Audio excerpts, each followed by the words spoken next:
Hey, how's it going everybody? Welcome back to Aussie Fish Keeping. So in today's video, we're going to be taking a look at 7 of the easiest fish to breed. I've put together what I think are the 7 easiest fish to breed, and the good thing about most of these species is that they are all quite small, besides maybe 2 or 3, which means you can keep and breed them in a smaller fish tank. But without any further ado, let's jump straight into the list.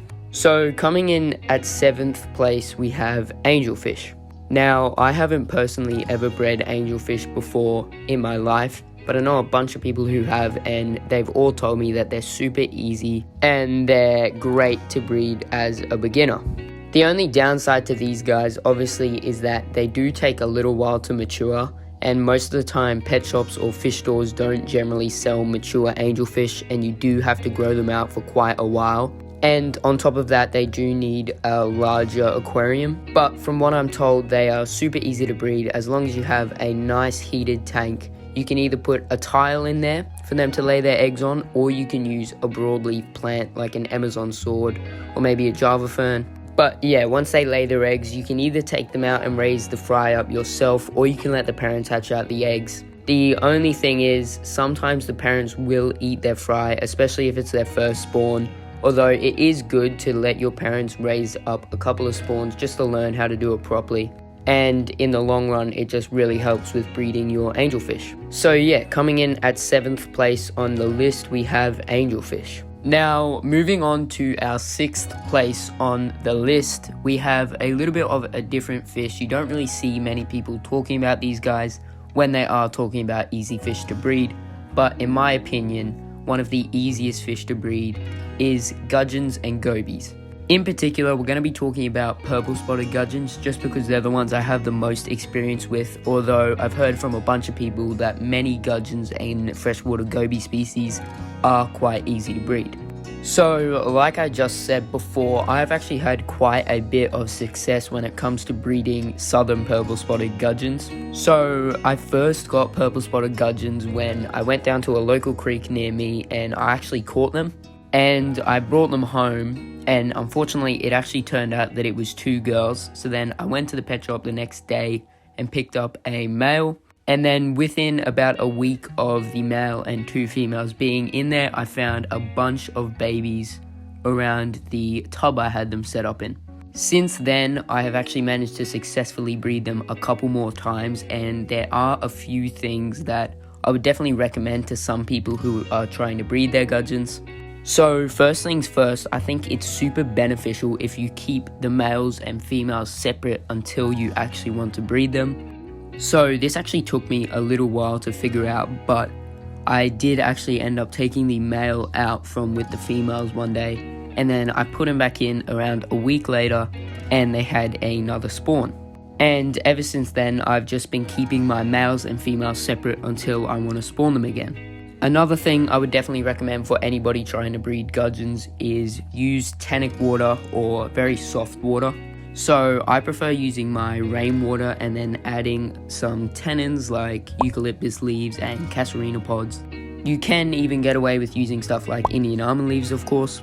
But yeah, I think it's just super beneficial to add tannins into the water, and it really helps them get them in the mood of spawning.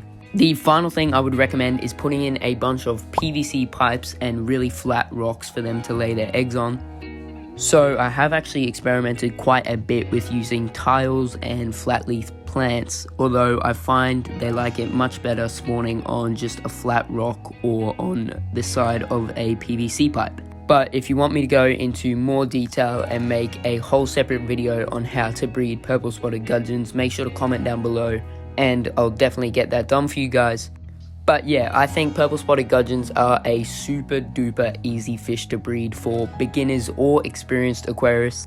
They are a native, which means especially if you're in Australia, they do like the rainwater here, and they also do not mind being in conditioned tap water.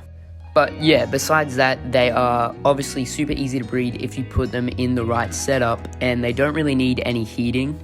Although I haven't actually experimented with using a heater, you might actually find more success using a heater, but me personally, I've never used a heater and I've spawned them just fine. Once the eggs hatch, you will want to remove the female or male from the aquarium just because sometimes they can eat the fry. I haven't had too much trouble with this before, but they have definitely eaten a few of the babies once they've spawned, which isn't really a problem since they do give birth to a large number of babies. But yeah, in 6th place on our list, we have the purple spotted gudgeon. Okay, so moving on to 5th place on our list. This is probably not going to come as a surprise to many people, but we have bettas.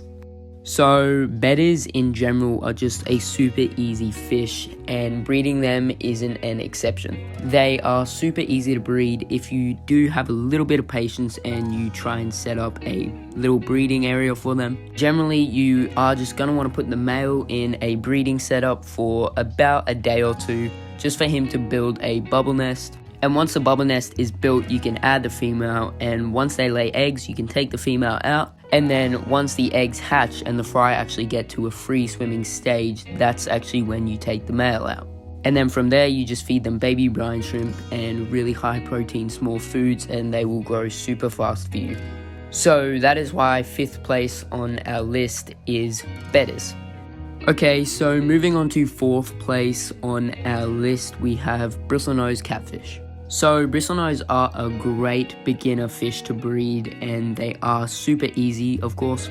The only thing different with these guys is they generally spawn in a cave. So if you look up Bristlenose cave, you can get them for quite cheap. I think anywhere between $5 to $10 you'd probably be looking to pay. And yeah, to breed these guys, all you're going to need is 1 or 2 caves with a pair of Bristlenose. You raise the temperature between 21 to 27 degrees Celsius. And then from there, you pretty much just wait for a male to trap the female and fertilize the eggs. And then soon you should find a bunch of little Bristlenose fry swimming around your tank. The great thing about these guys as well is that the fry are super easy to feed. So you can just feed them stuff like mulberry leaves or algae wafers, and they grow off that quite well. So that is why 4th place on our list are Bristlenose catfish. Moving on to 3rd place on our list, we have a super prolific breeder. We have Convict cichlids. So Convict cichlids were actually one of the first fish I've ever bred, and I have so many fry growing up at the moment. They are a little bit hard to sell, and that is why a lot of people don't actually breed them. Although if you are a beginner and you want to start breeding something to get a little bit more into the hobby, Convict cichlids are definitely a great option. They are also a pretty cheap fish. I think mine cost me $6 each, and I've just gotten a bunch of fry from them. They also mature quite quickly, so you don't need to get really large fish for them to breed. The only thing is that these guys can get a little bit aggressive, and they are quite an aggressive fish in general, but that just pretty much means you can't keep them with any smaller fish while you're trying to breed them. So if you do want a profitable aquarium where you have a couple of different species in their breeding, these guys are definitely not the pick for that.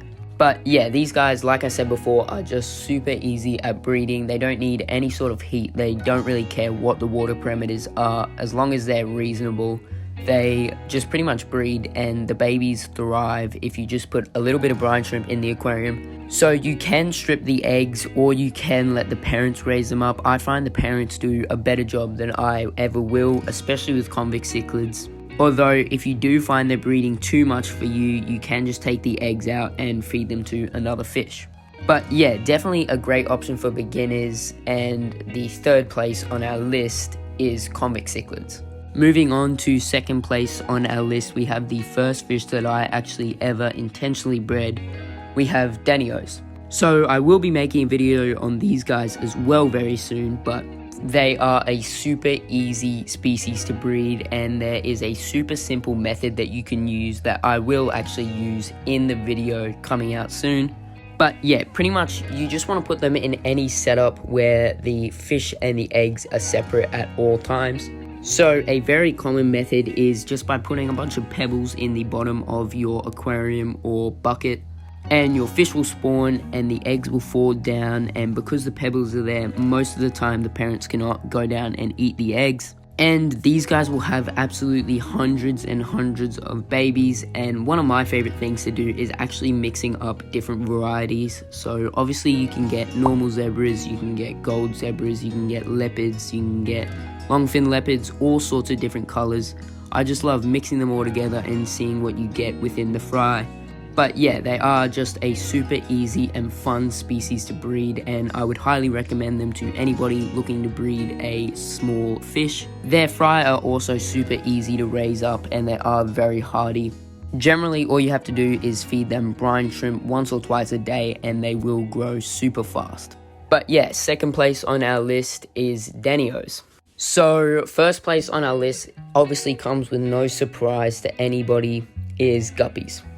So I try to keep live bearers off this list just because I hate when you click on a video about breeding fish and the easiest ones are just stuff like swordtails, platies, endlers. Although I had to put guppies in first place just because absolutely anybody can breed them. They are generally everybody's first fish and they always breed no matter what. So they breed in pretty much any water parameters. They do not need any heating whatsoever. As long as they can't eat their babies, you will find that you just get hundreds and hundreds of these guys in your small aquarium. They are also great for outdoor pond setups just because they reproduce constantly and keep the mosquito larvae population down. So, like I said before, these guys, they are live bearers obviously, which means they do give birth to live young, which makes it super easy for any beginner to raise the fry just because they don't have to hatch out the eggs at all. So once you get these babies, obviously I would recommend feeding them baby brine shrimp just because they grow really fast on that stuff, but you can just feed them really finely ground up fish food and they will grow off that perfectly fine. Although they do get color quicker and get bigger quicker if you are feeding them a high protein food like baby brine shrimp. So yeah, because of how fast they breed and how easy they breed, they are the first place on our list. But with that being said, that is going to bring us to the end of today's video. I hope you all enjoyed and I hope I helped you guys find a new species of fish to breed. Please make sure to go subscribe if you haven't already and comment down below. I always love reading all the comments from you guys. But yeah, with that being said, I'll see you all in that next video.